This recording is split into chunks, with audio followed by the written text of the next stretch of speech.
તો નમસ્કાર દર્શક મિત્રો, સ્વાગત છે તમારું અમારી યુટ્યુબ ચેનલમાં.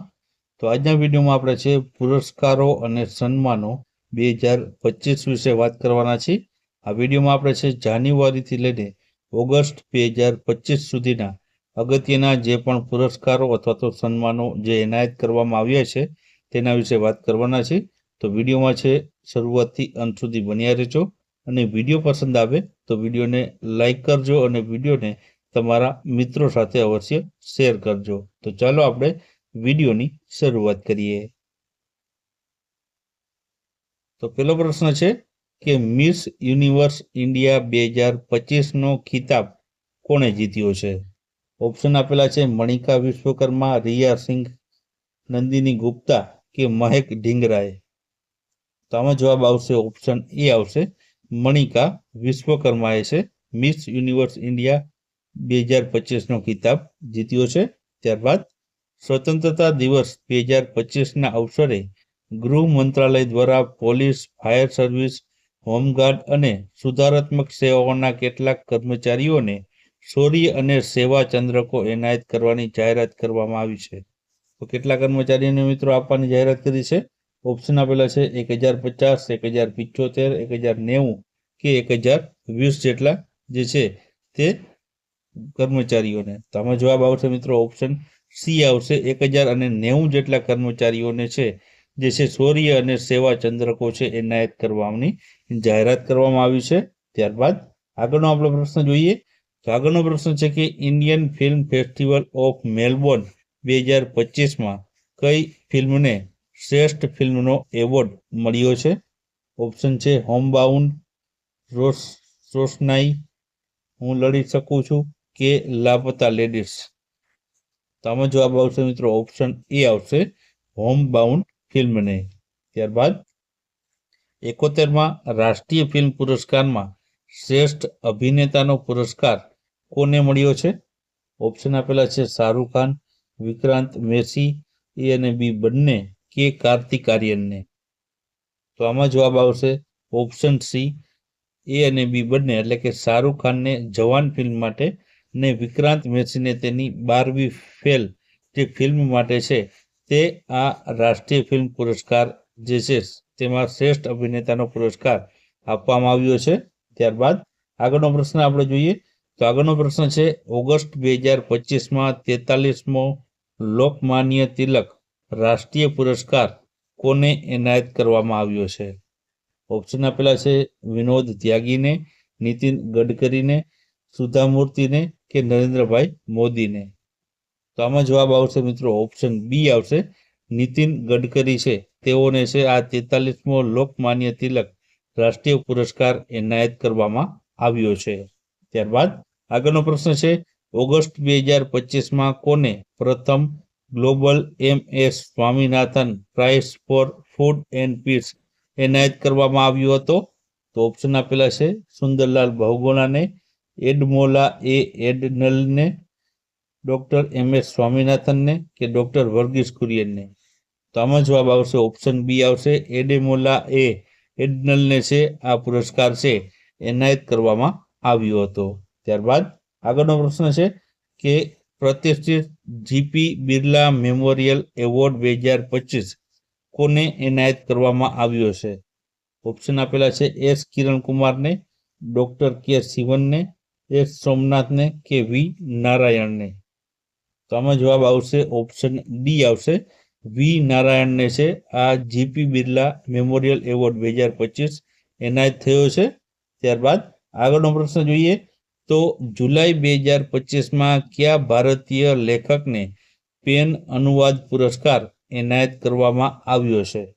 ઓપ્શન છે અરુંધતી રોય, ગીતાંજલિ શ્રી, ઝુમ્પા લહેરી કે મેઘના પંતને. તો આમાં જવાબ આવશે ઓપ્શન બી આવશે ગીતાંજલિ શ્રી છે તેઓને છે આ પેન અનુવાદ પુરસ્કાર એનાયત કરવામાં આવ્યો છે. ત્યારબાદ આગળનો પ્રશ્ન જોઈએ. તો આગળનો પ્રશ્ન છે કે ઓગસ્ટ 2025માં ભારતના કયા એરપોર્ટના નવા ટર્મિનલને આંતરરાષ્ટ્રીય સ્થાપત્ય પુરસ્કાર 2025 મળ્યો છે? તો ઓપ્શન છે ગુવાહાટી આંતરરાષ્ટ્રીય વિમાન મથક આસામ, કે કેમ્પાગોડા આંતરરાષ્ટ્રીય વિમાનમથક બેંગલુરુ, તુતીકોરીન એરપોર્ટ તમિલનાડુ કે ગોપીનાથ બોરદોલોઈ ઇન્ટરનેશનલ એરપોર્ટ ગુવાહાટી? તો આમાં જવાબ આવશે ઓપ્શન ડી આવશે ગોપીનાથ બોરદોલોઈ ઇન્ટરનેશનલ એરપોર્ટ જે ગુવાહાટી ખાતે આવેલો છે તેને છે આંતરરાષ્ટ્રીય સ્થાપત્ય પુરસ્કાર 2025 છે તે આપવામાં આવ્યો છે. ત્યારબાદ આગળનો પ્રશ્ન છે કે બ્રાઝિલના સર્વોચ્ચ નાગરિક સન્માન caller of the national order of the સઘન ક્રોસ કોને એનાયત કરવામાં આવ્યો છે? તો ઓપ્શન આપેલા છે બિડેનને, શિન્ઝો આબે, નરેન્દ્રભાઈ મોદીને કે એન્ટોનિયા ગુટેરેસને? તો આમાં જવાબ આવશે મિત્રો ઓપ્શન સી આવશે નરેન્દ્રભાઈ મોદીને છે આ એનાયત કરવામાં આવ્યો છે. ત્યારબાદ આગળનો પ્રશ્ન છે કે FISM world championship of magic 2025 કે જેને ઘણીવાર આપણે ઓસ્કર ઓફ મેજિક કહેવામાં આવે છે તેમાં કયા ભારતીય કલાકારને બેસ્ટ મેજિક ક્રિએટર એવોર્ડ જીત્યો છે? તો ઓપ્શન આપેલા છે શિલ્પા રાવ, સુહાની શાહ, ઈરા ત્રિવેદી કે અવની ચતુર્વેદીને? તો આમાં જવાબ આવશે મિત્રો ઓપ્શન બી આવશે સુહાની શાહને છે તે બેસ્ટ મેજિક ક્રિએટરનો એવોર્ડ તેમણે જીત્યો છે. ત્યારબાદ આગળનો પ્રશ્ન છે કે જુલાઈ 2025માં કયા રાજ્ય અથવા તો કેન્દ્ર શાસિત પ્રદેશમાં ઓલિમ્પિકમાં સુવર્ણ ચંદ્રક જીતવા બદલ 7 કરોડના ઇનામની જાહેરાત કરાઈ હતી? તો ઓપ્શન આપેલા છે મહારાષ્ટ્ર, હરિયાણા, દિલ્હી કે ઉત્તર પ્રદેશ? તો આમાં જવાબ આવશે મિત્રો ઓપ્શન સી આવશે દિલ્હી સરકાર દ્વારા છે આ જાહેરાત છે કરવામાં આવી છે. ત્યારબાદ આગળનો પ્રશ્ન છે કે હોલિવૂડ વોક ઓફ ફેમમાં સ્ટારથી સન્માનિત થનાર પ્રથમ ભારતીય કોણ બન્યા છે? ઓપ્શન આપેલા છે દીપિકા પાદુકોણ, આલિયા ભટ્ટ, ઐશ્વર્યા રાય કે પ્રિયંકા ચોપરા? તો આમાં જવાબ આવશે ઓપ્શન એ આવશે દીપિકા પાદુકોણ. ત્યારબાદ આગળનો પ્રશ્ન છે કે પ્રધાનમંત્રી નરેન્દ્રભાઈ મોદીને કયા દેશની ઐતિહાસિક મુલાકાત દરમિયાન officer of the order of the star જે રાષ્ટ્રીય સન્માનથી નવાજવામાં આવ્યા છે? તો ઓપ્શન આપેલા છે કેન્યા, ઘાના, નાઇજેરિયા કે ઇથોપિયા દેશ દ્વારા? તો આમાં જવાબ આવશે ઓપ્શન બી આવશે ઘાના દેશ દ્વારા છે આ જેના સર્વોચ્ચ અથવા તો ઐતિહાસિક જે મુલાકાત દરમિયાન છે તેના રાષ્ટ્રીય સન્માનથી આપણા વડાપ્રધાનને છે તે નવાજવામાં આવ્યા હતા. ત્યારબાદ આગળનો પ્રશ્ન છે કે રાષ્ટ્રપતિ દ્રૌપદી મુર્મુ દ્વારા કોને કલિંગ રત્ન એવોર્ડ 2024થી સન્માનિત અથવા તો નવાજવામાં આવ્યા છે? તો ઓપ્શન આપેલા છે ધર્મેન્દ્ર પ્રધાન, પ્રહલાદ જોશી, મનોજ સિન્હા કે કિરણ રિજ્જુને? તો આમાં જવાબ આવશે ઓપ્શન એ આવશે ધર્મેન્દ્ર પ્રધાનને. ત્યારબાદ આગળનો પ્રશ્ન છે કે કયા કન્નડ લેખિકાએ આંતરરાષ્ટ્રીય બુકર પ્રાઇઝ 2025 જીત્યો છે? તો ઓપ્શન આપેલા છે જે છે શ્રદ્ધા શર્મા, રજની મલ્હોત્રા, બાનુ મુસ્તાક કે કૃતિ સેનન? તો આમાં જવાબ આવશે ઓપ્શન સી આવશે બાનુ મુસ્તાકે છે મિત્રો આંતરરાષ્ટ્રીય બુકર પુરસ્કાર 2025 જીત્યો છે. ત્યારબાદ આગળનો પ્રશ્ન છે કે જાન્યુઆરી 2025માં કયા ખેલાડીઓને મેજર ધ્યાનચંદ્ર ખેલ રત્ન એવોર્ડ એનાયત કરવામાં આવ્યા છે? ઓપ્શન આપેલા છે મનુ ભાકર, ડી ગુકેશને, હરમનપ્રીત સિંહ અને પ્રવીણ કુમારને? એ અને બી બંને કે એક પણ નહીં? તો આમાં જવાબ આવશે ઓપ્શન સી આવશે એ અને બી બંનેને છે મિત્રો એટલે કે મનુ ભાકર, ડી ગુકેશ, હરમનપ્રીત સિંહ અને પ્રવીણ કુમાર આ ચારે ચાર જે ખેલાડીઓને છે મેજર ધ્યાનચંદ્ર ખેલ રત્ન એવોર્ડથી સન્માનિત અથવા તો એવોર્ડ છે તેને એનાયત કરવામાં આવ્યા છે. ત્યારબાદ આગળનો પ્રશ્ન છે કે કયા ભારતીય અમેરિકન ગાયક અને ઉદ્યોગ સાહસિકે ત્રિવેણી આલ્બમ માટે 67મો ગ્રેમી એવોર્ડ જીત્યો છે? તો ઓપ્શન આપેલા છે ચંદ્રિકા ટંડન, આરુષિ ચૌધરી, દિવ્યાસિંહ કે કીર્તિ શર્મા? તો આમાં જવાબ આવશે ઓપ્શન એ આવશે ચંદ્રિકા ટંડને મિત્રો તેની ત્રિવેણી આલ્બમ માટે છે 67મો ગ્રેમી એવોર્ડ જીત્યો છે. ત્યારબાદ આગળનો પ્રશ્ન છે કે લતા દીનાનાથ મંગેશકર એવોર્ડ 2025 કોને એનાયત કરવામાં આવ્યો છે? તો ઓપ્શન છે સુનિલ શેટ્ટી, શાહરૂખ ખાન, નંદિની નીલકણી કે કુમાર મંગલમ બિરલાને? તો આમાં જવાબ આવશે ઓપ્શન ડી આવશે, કુમાર મંગલમ બિરલાને છે આ લતા દીનાનાથ મંગેશકર એવોર્ડ 2025 થી તે એનાયત કરવામાં આવ્યો છે. ત્યારબાદ આગળનો પ્રશ્ન છે કે કયા દેશે માર્ચ 2025માં વડાપ્રધાન નરેન્દ્રભાઈ મોદીને તેમના સર્વોચ્ચ સન્માન grand commander of the order of the star and key of the Indian ઓશનથી છે તે સન્માનિત કરવાની જાહેરાત કરી છે? તો ઓપ્શન આપેલા છે શ્રીલંકા, નેપાળ, માલદીવ્સ કે મોરેશિયસ દેશ દ્વારા.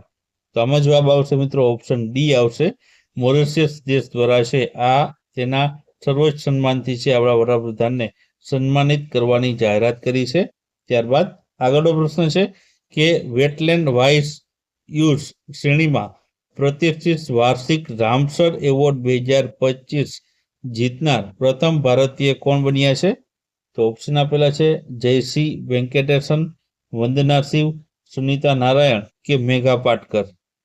તો આમાં જવાબ આવશે ઓપ્શન એ આવશે, જયશ્રી વેંકટેશન છે તે રામસર એવોર્ડ 2025 જીતનાર પ્રથમ ભારતીય મહિલા બની છે. ત્યારબાદ આગળનો પ્રશ્ન છે માર્ચ 2025માં બાર્બોડોસનો સર્વોચ્ચ સન્માન order of the freedom of Barbados કોને એનાયત કરવામાં આવ્યો છે? તો ઓપ્શન આપેલા છે દ્રૌપદી મુર્મુને, નરેન્દ્રભાઈ મોદીને, એસ જયશંકરને કે અમિત શાહને.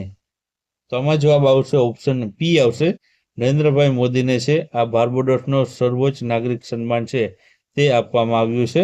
ત્યારબાદ આગળનો પ્રશ્ન છે કે વડાપ્રધાન નરેન્દ્રભાઈ મોદીને કયા દેશના સર્વોચ્ચ નાગરિક સન્માન મિત્ર વિભૂષણ 2025 થી નવાજવામાં આવ્યા છે? તો ઓપ્શન આપેલા છે શ્રીલંકા, માલદીવ, થાઈલેન્ડ કે મ્યાનમારના. તો આમાં જવાબ આવશે ઓપ્શન એ આવશે, શ્રીલંકા દેશનો સર્વોચ્ચ નાગરિક સન્માન છે મિત્ર વિભૂષણ, તેનાથી જે આપણા વડાપ્રધાનને છે તે નવાજવામાં આવ્યા છે. ત્યારબાદ આગળનો પ્રશ્ન છે કે વર્ષ 2025માં 34મો સરસ્વતી સન્માન 2024 કોને આપવામાં આવશે? તો ઓપ્શન આપેલા છે રામદાસ મિશ્રાને, શિવ શંકરીને, જગન્નાથ પ્રસાદ દાસને કે ભદ્રેશ દાસ સ્વામીને. તો જવાબ આવશે આમાં ઓપ્શન ડી આવશે, ભદ્રેશ દાસ સ્વામીને છે આ 34મો સરસ્વતી સન્માન છે 2024નું આપવામાં આવશે. ત્યારબાદ આગળનો પ્રશ્ન છે કે મે 2025માં 58માં જ્ઞાનપીઠ પુરસ્કારથી કોને સન્માનિત કરવામાં આવ્યા છે? તો ઓપ્શન આપેલા છે ગુલજાર, જગતગુરુ રામભદ્રાચાર્ય, એ અને બી બંને કે આમાંથી એક પણ નહીં કે કોઈ નહીં. તો જવાબ આવશે ઓપ્શન સી એ અને બી બંને, એટલે કે ગુલજાર અને જગતગુરુ જે છે રામભદ્રાચાર્ય બંનેને છે જ્ઞાનપીઠ પુરસ્કારથી 2025માં 58માં જ્ઞાનપીઠ પુરસ્કારથી સન્માનિત કરાયા છે. ત્યારબાદ આગળ વાત કરીએ તો 59માં પણ મિત્રો જ્ઞાનપીઠ પુરસ્કારની જાહેરાત કરવામાં આવી હતી. તો 59માં જ્ઞાનપીઠ પુરસ્કારથી છે કોને સન્માનિત કરવામાં આવશે? તો ઓપ્શન આપેલા છે આલોક મિશ્રા, સંજય શેખર, નારાયણ મૂર્તિ કે વિનોદ કુમાર શુક્લાને. તો આમાં જવાબ આવશે ઓપ્શન ડી આવશે, વિનોદ કુમાર શુક્લાને મિત્રો 59મો જ્ઞાનપીઠ પુરસ્કારથી સન્માનિત કરવામાં આવશે. ત્યારબાદ આગળનો પ્રશ્ન છે કે પ્રિટ્ઝકર આર્કિટેક્ચર પ્રાઇઝ 2025 કોને એનાયત કરવામાં આવ્યો છે? તો ઓપ્શન આપેલા છે લિયુ જિયાનકુન, દયાંગિત, અન્ના હેરિગર કે ફ્રાન્સિસ કેરેને. તો જવાબ આવશે આમાં લિયુ જિયાનકુન છે તેને પ્રિટ્ઝકર આર્કિટેક્ચર પ્રાઇઝ 2025 છે તે એનાયત કરવામાં આવ્યું છે. ત્યારબાદ આગળનો પ્રશ્ન છે કે વર્લ્ડ ફૂડ પ્રાઇઝ 2025 એટલે કે વિશ્વ ખાદ્ય પુરસ્કાર છે તે 2025 કોને એનાયત કરવામાં આવ્યું છે? તો ઓપ્શન આપેલા છે ડોક્ટર વંદના શિવા, ડોક્ટર સંજય રાજારામ, ડોક્ટર મરિયાંગેલા હંગેરિયા કે ડોક્ટર એમ એસ સ્વામીનાથનને. તો જવાબ આવશે આમાં ઓપ્શન સી આવશે, ડોક્ટર મરિયાંગેલા હંગેરિયાને છે તે આ જે છે વિશ્વ ખાદ્ય પુરસ્કાર અથવા તો વર્લ્ડ ફૂડ પ્રાઇઝ 2025 છે તે એવોર્ડ એનાયત કરાયો છે. ત્યારબાદ આગળનો પ્રશ્ન છે કે મે 2025માં કેનેડા ઇન્ડિયા ફાઉન્ડેશન દ્વારા global Indian of the year award છે તે કોને એનાયત કરવામાં આવ્યો છે? તો ઓપ્શન આપેલા છે રતન ટાટાને, સુંદર પિચાઈને, નારાયણ મૂર્તિને કે સદગુરુ જગ્ગી વાસુદેવને? તો જવાબ આવશે ઓપ્શન ડી આવશે, સદગુરુ જગ્ગી વાસુદેવને છે આ એવોર્ડ છે તે એનાયત કરવામાં આવ્યો છે. ત્યારબાદ આગળનો પ્રશ્ન છે કે જુલાઈ 2025માં આર્જેન્ટિના દ્વારા કી ટુ ધ સિટી સન્માન કોને આપવામાં આવ્યું હતું? તો ઓપ્શન આપેલા છે નરેન્દ્રભાઈ મોદી, જો બાઇડન, ઋષિ સુનક કે એમ્યુઅલ મેક્રોનને. તો જવાબ આવશે આમાં મિત્રો ઓપ્શન એ આવશે, નરેન્દ્રભાઈ મોદીને આપવામાં આવ્યું હતું આ સન્માન. ત્યારબાદ આગળનો પ્રશ્ન છે કે મિસ વર્લ્ડ 2025નો તાજ કોણે જીત્યો છે? ઓપ્શન આપેલા છે ક્રિસ્ટિના વિર્ઝાકોવા, નંદિની ગુપ્તા, ઓપેલ સુચાતા સુઆંગસી કે હેસ્ટેજ ડેરેજે. તો આમાં જવાબ આવશે ઓપ્શન સી આવશે, ઓપેલ સુચાતા ચુઆંગસી છે તેમણે છે મિસ વર્લ્ડ 2025નો તાજ જીત્યો છે. ત્યારબાદ જૈન સમાજ દ્વારા જૂન 2025માં ધર્મ ચક્રવર્તી સન્માન છે તે કોને એનાયત કરવામાં આવ્યું હતું? ઓપ્શન આપેલા છે યોગી આદિત્યનાથ, અરવિંદ કેજરીવાલને, રાજનાથસિંહને કે નરેન્દ્રભાઈ મોદીને. તો જવાબ આવશે ઓપ્શન ડી આવશે, નરેન્દ્રભાઈ મોદીને છે આ સન્માન છે આપવામાં આવ્યું હતું. ત્યારબાદ આગળનો પ્રશ્ન છે કે વર્ષ 2025માં કુલ કેટલા વ્યક્તિઓને પદ્મ પુરસ્કાર આપવામાં આવ્યા છે? ઓપ્શન આપેલા છે 67, 78, 89 કે 139. તો આમાં જવાબ આવશે ઓપ્શન ડી 139 કુલ વ્યક્તિઓને છે પદ્મ પુરસ્કાર 2025માં આપવામાં આવ્યા છે. ત્યારબાદ આગળનો પ્રશ્ન છે કે 71માં રાષ્ટ્રીય ફિલ્મ પુરસ્કારમાં બેસ્ટ હિન્દી ફિલ્મનો પુરસ્કાર કઈ ફિલ્મને મળ્યો છે? ઓપ્શન આપેલા છે કઠલ, 12વી ફેલ, વશ કે જવાન ફિલ્મને. તો આમાં જવાબ આવશે મિત્રો ઓપ્શન એ આવશે, કઠલ ફિલ્મ છે તેને છે મિત્રો જે છે 71માં રાષ્ટ્રીય ફિલ્મ પુરસ્કારમાં બેસ્ટ હિન્દી ફિલ્મનો એવોર્ડ આપવામાં આવ્યો છે. ત્યારબાદ આગળનો પ્રશ્ન છે કે વર્ષ 2025માં બેસ્ટ ફિલ્મનો ઓસ્કર એવોર્ડ કોને મળ્યો છે? ઓપ્શન આપેલા છે કોન્કલેવ, અનોરા, એમિલિયા પેરેસ કે ઓપનહેમરને. તો જવાબ આવશે આમાં મિત્રો ઓપ્શન બી આવશે, અનોરા ફિલ્મને છે તે બેસ્ટ ફિલ્મનો જે છે ઓસ્કર એવોર્ડ મળ્યો છે 2025માં. ત્યારબાદ આગળ વાત કરીએ તો ટાઈમ મેગઝીનની વુમન ઓફ ધ યર 2025ની યાદીમાં એકમાત્ર ભારતીય મહિલા તરીકે કોનું નામ આપવામાં આવ્યું છે? ઓપ્શન આપેલા છે પૂર્ણિમા દેવી બર્મન, ઇન્દિરા હિન્દુજા, અદિતિ સેન કે રીતુ કરીધરનો. તો આમાં જવાબ આવશે ઓપ્શન એ આવશે, પૂર્ણિમા દેવી બર્મનનું જે છે ટાઈમ મેગઝીનની જે છે વુમન ઓફ ધ યર 2025ની યાદીમાં એકમાત્ર પૂર્ણિમા દેવી બર્મનનું નામ જે છે આપેલું હતું. ત્યારબાદ આગળનો પ્રશ્ન જોઈએ તો આગળનો પ્રશ્ન છે કે આઈસીસી હોલ ઓફ ફેમમાં સામેલ થનાર 11માં ભારતીય ક્રિકેટર કોણ બન્યા છે? ઓપ્શન છે રોહિત શર્મા, વિરાટ કોહલી, શુભમન ગિલ કે MS ધોની. તો આમાં જવાબ આવશે ઓપ્શન ડી, MS ધોની છે તે બન્યા છે તે આઈસીસી હોલ ઓફ ફેમમાં સામેલ થનારા 11મા નંબરના ભારતીય ક્રિકેટર બન્યા છે. ત્યારબાદ આગળનો પ્રશ્ન છે રાષ્ટ્રપતિ દ્રૌપદી મુર્મુને તાજેતરમાં કયા યુરોપિયન શહેરમાં સિટી કી ઓફ ઓનર એનાયત કરવામાં આવ્યો છે હતો? તો ઓપ્શન આપેલા છે લિસ્બન, બર્લિન, પેરિસ કે રોમ શહેરમાં. તો જવાબ આવશે લિસ્બન શહેરમાં છે આ એવોર્ડ એનાયત કરવામાં આવ્યો હતો.